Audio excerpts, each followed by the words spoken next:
NBC and Comcast have remained silent following MSNBC's Lawrence O'Donnell making an unverified claim about President Donald Trump that he admitted a day later he shouldn't have run.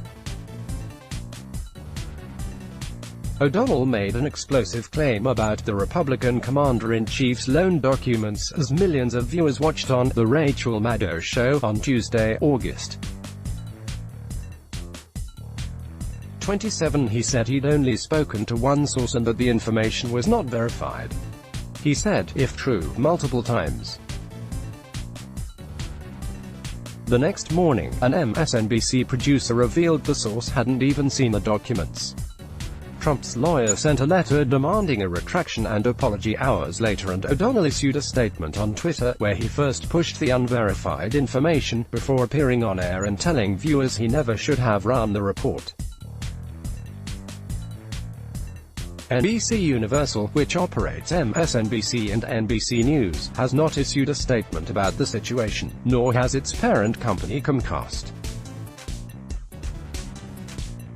The NBC Universal logo hangs on its headquarters building in Los Angeles, Calif. In a file photograph.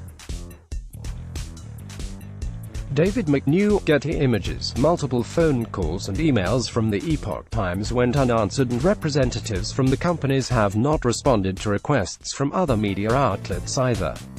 MSNBC also did not respond to a request for comment. Trump ripped into O'Donnell, 67, a former Democratic aide, on Thursday morning, calling him crazy, and noting he had to apologize in 2015 for making allegations about the payment Trump received for The Apprentice. He said the situation illustrated the depth his opponents will go to attempt to smear him. The totally inaccurate reporting by Lawrence O'Donnell, for which he has been forced by NBC to apologize, is no different than the horrible, corrupt and fraudulent fake news that I, and many millions of great supporters, have had to put up with for years. So bad for the USA, he wrote on Twitter.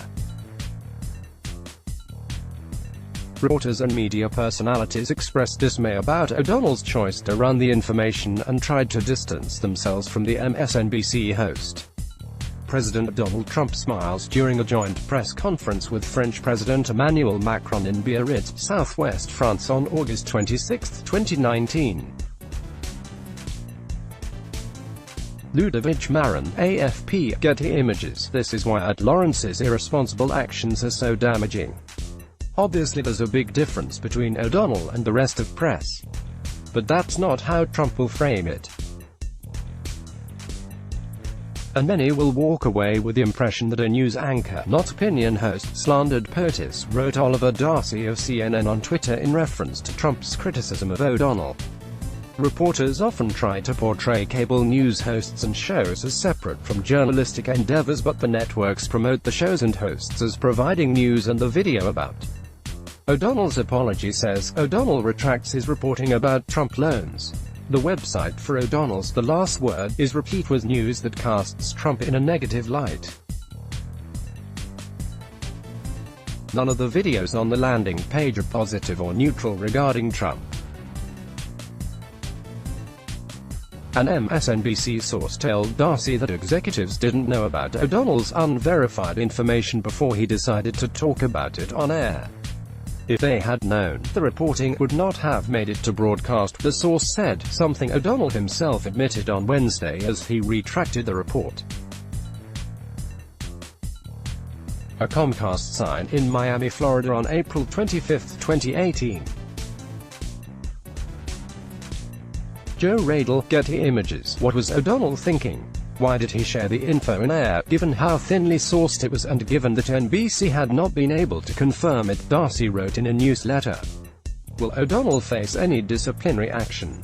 The Federalist editor and regular media critic Molly Hemingway said that O'Donnell's on-air apology was sad.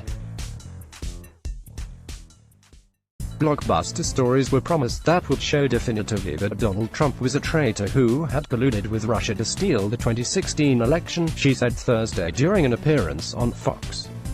The stories always fell apart under scrutiny. It was so sad to see it for years, this daily drumbeat before the Mueller report ended.